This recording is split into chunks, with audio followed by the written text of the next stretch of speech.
Sejarah Sunan Kalijaga, wali yang pernah menjadi pencuri. Keberadaan agama Islam di Indonesia tidak bisa dilepaskan dari kebaikan dan ajaran 9 tokoh pilihan yang dikenal dengan sebutan Wali Songo. Mereka mengajarkan ajaran Islam kepada masyarakat Indonesia di berbagai daerah melalui berbagai cara.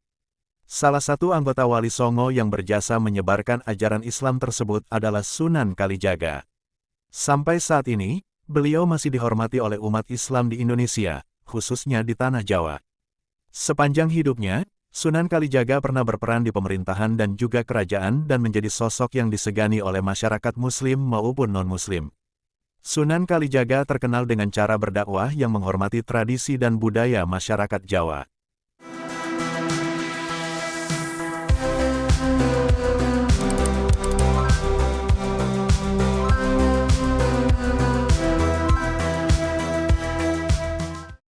Beliau memasukkan nilai-nilai Islam ke dalam budaya yang dipegang kuat oleh masyarakat Jawa, sehingga ajaran Islam bisa diterima secara baik.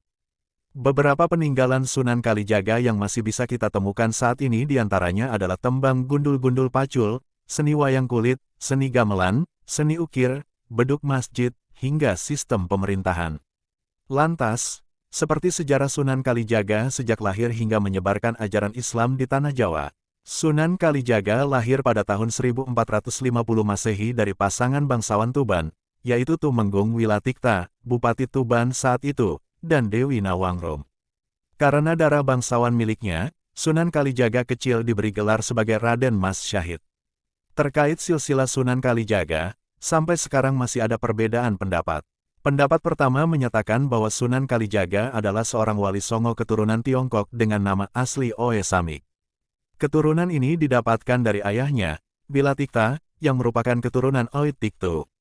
Pendapat kedua mempercayai bahwa Sunan Kalijaga merupakan keturunan Arab, yaitu Kadi Zaka. Dalam literatur dan babat Tuban dikatakan bahwa Sunan Kalijaga adalah keturunan ke-24 Nabi Muhammad SAW. Terlepas dari silsilahnya, Sunan Kalijaga diketahui lahir ketika masa kejayaan Kerajaan Majapahit sedang berada di ujung tanduk. Rakyat hidup dalam kesengsaraan setiap hari karena penguasa Majapahit mewajibkan rakyat membayar upeti sangat tinggi. Saat menginjak masa muda, Raden Mas Syahid mulai prihatin dengan kehidupan masyarakat di sekitar tempat tinggalnya. Dia mendengar langsung tangisan bocah yang kelaparan dan meminta makan pada orang tuanya. Dia juga menyaksikan dengan mata kepala sendiri, ketidakmampuan para orang tua untuk mengatasi rasa lapar anak-anak mereka. Raden Mas Syahid memang tidak merasakan langsung penderitaan tersebut karena dia merupakan putra seorang adipati. Namun dia tidak bisa mengacuhkan kesengsaraan rakyatnya sendiri. Langkah pertama yang dia lakukan untuk membantu rakyatnya adalah berbicara pada ayahnya secara langsung. Sayangnya, dia tidak mendapatkan jawaban yang memuaskan. Setelah itu, Raden Mas Syahid menyadari bahwa seorang adipati seperti ayahnya tidak mempunyai kekuatan untuk mengatur upeti. Satu-satunya orang yang dapat mengatur upeti adalah Sang Maharaja yang berkuasa. Sementara itu, rakyat tidak punya pilihan lain selain membayar atau menerima hukuman. Raden Syahid kemudian memutuskan untuk menjadi seorang pencuri dan aksi pertamanya dia lakukan di gudang kadipaten sendiri. Saat itu, dia mengambil berbagai bahan makanan dari gudang dan membagikannya kepada rakyat yang membutuhkan secara diam-diam setiap malam. Rakyat sendiri tidak mengetahui dari mana asalnya bahan makanan tersebut, namun kejadian ini terus terjadi selama beberapa waktu. Mereka kemudian memberikan julukan, maling cluring, kepada pelakunya. Maling cluring sendiri berarti seorang pencuri yang mencuri bukan untuk dirinya sendiri, melainkan untuk dibagikan kepada orang-orang miskin yang membutuhkan.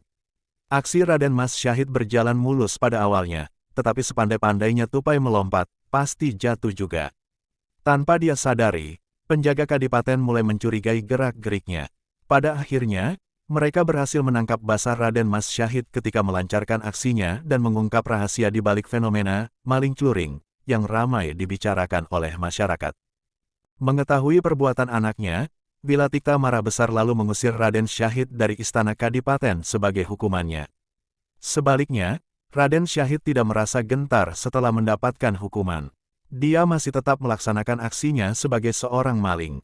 Bahkan bukan hanya mencuri, namun juga merampok serta membegal semua orang kaya yang tinggal di wilayah Kadipaten Tuban. Raden Mas Syahid tetap berpegang teguh pada tujuan utamanya untuk membantu rakyat yang hidup sengsara, meskipun dia harus menempuh jalan yang salah. Bagi masyarakat, dia adalah seorang pahlawan. Sementara itu, bagi kaum bangsawan, Raden Mas Syahid adalah ancaman nyata yang membuat tidur mereka tidak pernah nyenyak. Orang yang paling dulu kena imbas dari perilaku Raden Mas Syahid adalah ayahnya sendiri. Hampir setiap hari ada kaum bangsawan yang protes padanya karena harta mereka hilang tanpa sisa. Wilatikta yang murka kemudian memerintahkan penjaga kadipaten untuk menangkap anaknya sekali lagi. Setelah berhasil ditangkap, Raden Syahid diberi hukuman untuk keluar dari wilayah Kadipaten Tuban. Meski begitu, hukuman yang kedua ini tidak mengubah pendirian Raden Syahid sedikitpun. Raden Mas Syahid terus berjalan mengikuti arah langkah kakinya hingga dia sampai di hutan Jatiwangi, kawasan Lasem, Rembang, Jawa Tengah. Di hutan inilah dia bertemu dengan seorang lelaki tua yang memiliki tongkat emas. Siapa sangka, pertemuannya dengan lelaki tua tersebut justru mengubah pandangan hidup yang selama ini dia yakini. Pertemuan dengan Sunan Bonang dan perjalanan menuntut ilmu lelaki tua bertongkat emas yang bertemu dengan Raden Mas Syahid di hutan Jatiwangi ternyata adalah Sunan Bonang. Setelah bertemu dengan Sunan Bonang, Raden Mas Syahid akhirnya mengetahui bahwa kebenaran yang dia percaya bukanlah kebenaran yang hakiki. Dari Sunan Bonang, dia belajar bahwa kebenaran yang hakiki adalah kebenaran yang dijalankan dengan benar dan membawa kebaikan kepada siapapun. Raden Mas Syahid menyadari bahwa yang dilakukannya adalah perbuatan keliru. Kepedulian pada rakyatnya memang sikap yang mulia, namun karena dilakukan dengan cara yang salah, kepedulian tersebut menjadi sesuatu yang keliru. Setelah melihat kedalaman ilmu agama dan kearifan Sunan Bonang, muncul keinginan dalam diri Raden Syahid untuk berguru padanya. Maka jadilah Sunan Bonang sebagai guru pertama Raden Syahid. Sebagai seorang murid, Raden Syahid sangat patuh pada gurunya. Bahkan pada saat Sunan Bonang memintanya untuk menunggu di tepi sungai, Raden Syahid tidak pernah beranjak sedikitpun dari tempatnya hingga Sunan Bonang datang kembali. Menurut beberapa literatur, Raden Syahid harus menunggu selama 3 tahun sebelum bertemu kembali dengan gurunya. Dalam kisah lain diceritakan bahwa Raden Syahid menunggu Sunan Bonang dengan cara bersemedi di pinggir sungai. Saking khusyuk dan lamanya dia bersemedi, tubuh Raden Syahid tertutup oleh tumbuhan merambat dan semak belukar di sepanjang pinggiran kali. Ketika Sunan Bonang kembali, beliau awalnya kesulitan mencari muridnya. Namun berkat keyakinan yang kuat dan mata batin yang tajam, Sunan Bonang dapat menemukan Raden Syahid di tempat semula. Setelah itu, Sunan Bonang mulai mengajarkan ilmu-ilmu agama dan spiritual pada Raden Syahid. Sebagai murid-murid yang taat dan selalu belajar dengan sungguh-sungguh, semua ilmu yang diajarkan oleh Sunan Bonang dapat diserap dengan baik oleh Raden Syahid. Selain itu, dia juga tidak cepat merasa puas dan masih ingin mencari ilmu agama di tempat lain. Untuk memenuhi rasa penasaran muridnya, Sunan Bonang kemudian memperkenalkan Raden Syahid kepada Sunan Ampel dan Sunan Giri.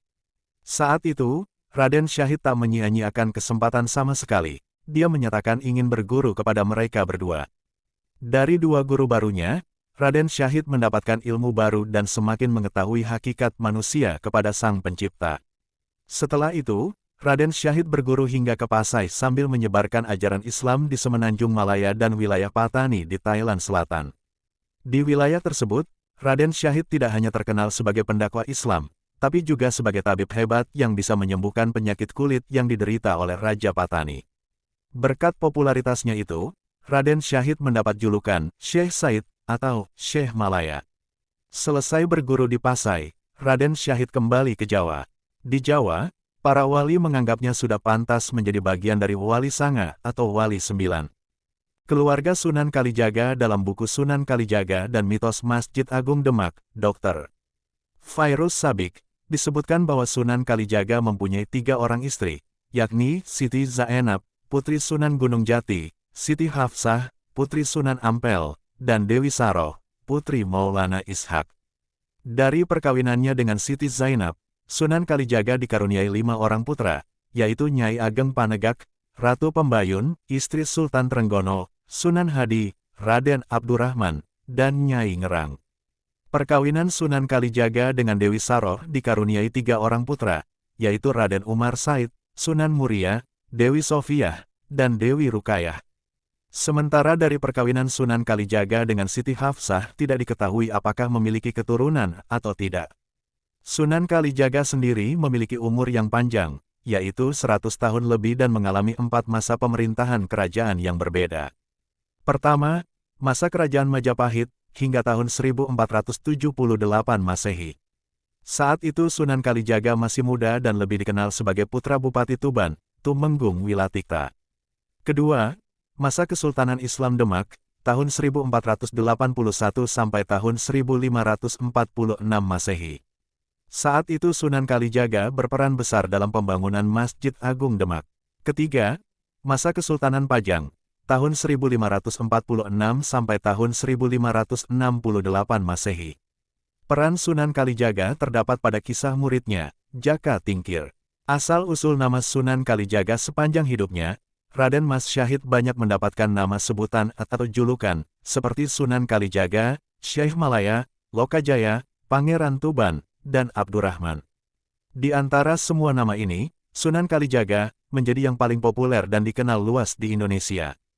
Akan tetapi, nama Sunan Kalijaga sebenarnya masih belum jelas benar asal-usulnya. Ada beberapa pendapat yang dipercaya oleh masyarakat mengenai hal ini. Pertama, nama Kalijaga diambil dari sebuah desa yang ada di Cirebon. Sampai saat ini di desa tersebut masih ada petilasan Sunan Kalijaga seperti masjid dan monyet di sekitarnya. Bagi warga setempat, banyaknya monyet di daerah masjid tersebut memiliki nilai sejarah, mitos, dan juga cerita mistik yang berhubungan dengan Sunan Kalijaga dan warga lokal. Kedua, nama Kalijaga dipercaya berasal dari bahasa Arab, Kadi Joko. Sunan Kalijaga dikenal sebagai salah satu wali Songo yang menjadi Kadi di Demak. Masyarakat Jawa, khususnya Demak, saat itu menyebut Sunan Kalijaga dengan nama Kadi Joko Said atau Kadi Joko. Karena masyarakat Jawa belum lancar mengucapkan kata Kadi Joko tersebut, maka yang muncul adalah Kalijogo atau Kalijaga. Ketidakfasihan masyarakat mengucapkan bahasa Arab bisa dilihat dari kata-kata lain yang berasal dari ajaran Sunan Kalijaga, seperti kalimat syahadat yang disebut dengan kalimosodo, lalu kata maulid disebut mulut, kata Asyura disebut suro, dan sebagainya. Ketiga, nama Sunan Kalijaga berasal dari cerita pada saat Sunan Kalijaga akan menjadi murid Sunan Bonang. Dalam cerita ini, Sunan Bonang dikisahkan menancapkan tongkatnya di pinggir kali dan meminta Raden Syahid untuk menjaganya selama bertahun-tahun. Setelah itu, Raden Syahid mulai dikenal dengan sebutan Jogo Kali, yang akhirnya berubah menjadi Kali Jogo atau Kalijaga. Cara berdakwah Sunan Kalijaga semasa hidupnya, Sunan Kalijaga dikenal sebagai dalang ulung oleh masyarakat. Dia memang pintar menggabungkan ajaran Islam dengan tradisi dan budaya yang sudah mengakar dalam kehidupan masyarakat Jawa saat itu. Beliau juga menggunakan pola dakwah yang sama dengan gurunya, Sunan Bonang. Pola dakwah ini, menurut John Hadi Saputra dalam buku Mengungkap Perjalanan Sunan Kalijaga, cenderung sufistik berbasis salaf. Selain itu, dia juga memanfaatkan kesenian dan budaya untuk sarana berdakwah. Metode dakwah yang dipilih Sunan Kalijaga ternyata efektif. Saat itu, banyak adipati di Jawa yang memeluk Islam dengan bimbingan dari Sunan Kalijaga, seperti Adipati Kartasura, Pandanaran, Banyumas, Kebumen, dan Pajang. Begitu juga dengan masyarakat Jawa pada umumnya. Mereka yang pada dasarnya menyukai wayang, mulai tertarik dengan pertunjukan wayang yang digelar oleh Sunan Kalijaga. Apalagi Sunan Kalijaga tidak memungut biaya kepada masyarakat yang ingin menyaksikan pertunjukan wayangnya. Karena itu, semua orang bisa datang dan mendapatkan hiburan secara gratis. Sunan Kalijaga hanya meminta orang-orang yang datang untuk mengucapkan 2 kalimat syahadat sebagai ganti biaya tiket masuknya. Ini jelas lebih mudah bagi masyarakat daripada mengeluarkan uang. Akhirnya, masyarakat Jawa yang ketika itu menganut paham animisme, secara perlahan-lahan mulai menerima ajaran yang disampaikan oleh Sunan Kalijaga. Untuk memastikan masyarakat Jawa dapat menerima agama Islam secara perlahan, Sunan Kalijaga bahkan menggabungkan naskah kuno dengan ajaran Islam ketika menggelar pertunjukan wayangnya. Beberapa naskah kuno yang sering dipentaskan diantaranya seperti Layang Kalimasada, Lakon Dewa Ruci, Lakon Petruk Menjadi Raja, dan sebagainya. Tak hanya itu, dia juga menambahkan karakter baru seperti Bagong, Semar, Petruk, dan Gareng. Sampai saat ini, Keempat karakter tersebut masih sangat populer di kalangan pecinta wayang. Sunan Kalijaga tak pernah berhenti menggabungkan tradisi dan budaya dengan ajaran Islam. Karena itu, dia memanfaatkan jenis kesenian lainnya untuk menjadi sarana berdakwah. Seperti tembang, topeng, pakaian untuk pergelaran kesenian dan yang lainnya. Beberapa tembang ciptaan Sunan Kalijaga sampai sekarang masih sering dinyanyikan oleh masyarakat Jawa, seperti Temang Ilir-Ilir. Dalam tembang ini, tersirat makna bahwa manusia diharapkan dapat bangkit dari kesedihan, berjuang untuk mendapatkan kebahagiaan, dan mengumpulkan amal baik sebanyak mungkin. Demikian pembahasan tentang sejarah Sunan Kalijaga. Semoga semua pembahasan di atas bermanfaat untuk kamu.